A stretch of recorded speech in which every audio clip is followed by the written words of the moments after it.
ঠাকুরের মতো এক কথায় তার মেয়ের সঙ্গে অবস্থা ঠাকুরের বিয়ে দিতে রাজি হয়ে যায়। আবার কি বলো?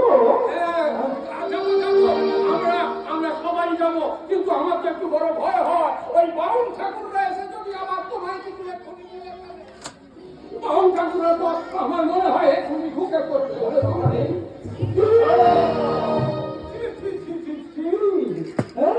অশুভ লোকের মুখ দেখলাম।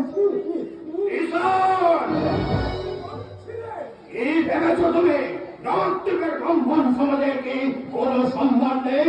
তাদের উপেক্ষা করে বিবাহের বিবাহে তুমি প্রথমে এই চর্চার পড়ায় নেমন্তন্ন করতে আসো কোন সাহসে?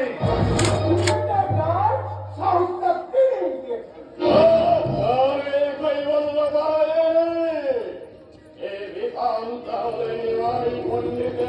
না না না না না, এ কখনো হতেই পারে না। এ বেটা নিশ্চয় মিথ্যে কথা বলছে। প্রথমে এত মাথা গরম করো না।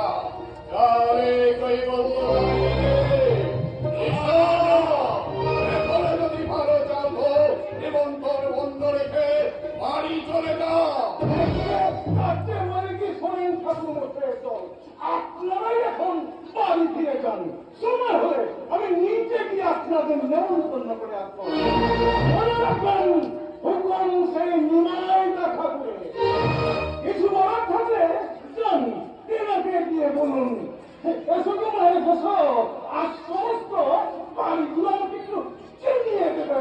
এই চলো, এই চলো, এখন তো তুই আমার সঙ্গে চল। ঠাকুর মশাইরা পেন্নাম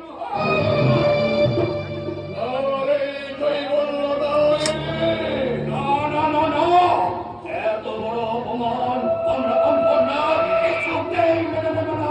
প্রয়োজন হলে আমরা ওই কাজীর কাছেই যাব।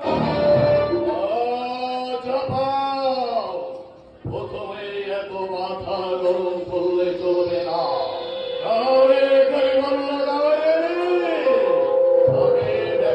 ভালো করে জমে ওঠো। এর আগে আমরা ব্রাহ্মণদের কাটিয়ে তুলব।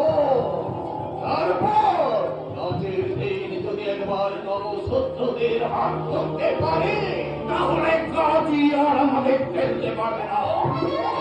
বিময় পণ্ডিতের ঔদ্ধত্যের চরম জবাব হয়ে যাবে। কথায় বলে ইতিহার ডানা কথায় দেখো আমরা হলাম সমাজের কথা। আমাদের মাথায় পাকে ওরা বিধান তৈরি করবে। না না না না, ওরা তার জবরই কষ্ট করে যায় না, জবরই কষ্ট করে যায় না।